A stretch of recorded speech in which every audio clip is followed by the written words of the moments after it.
Hello mga kasilip, for today's video. So maglilinis tayo ng aparato natin kasi maraming alikabok sa araw-araw pa naman na ginagamit natin, kaya di maiwasan magka-alikabok. Lagi nating lilinisin ang inisyo sa atin ng company. Lagi nating iingatan at aalagaan dahil ito ang bumubuhay sa ating pamilya. Huwag nating pabayaan yung inisyo sa atin na gamit kasi napakamahal nitong gamit na to, more than 500,000. Maglilinis tayo guys.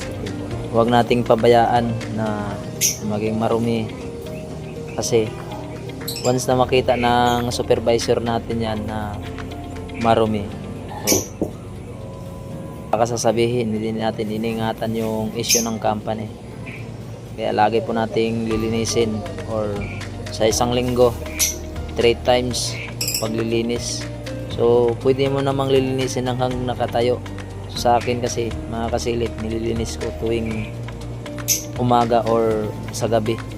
Pinupunasan ako ng konting langis para smooth pa rin siya, mukhang bago pa rin tingnan. Salamat.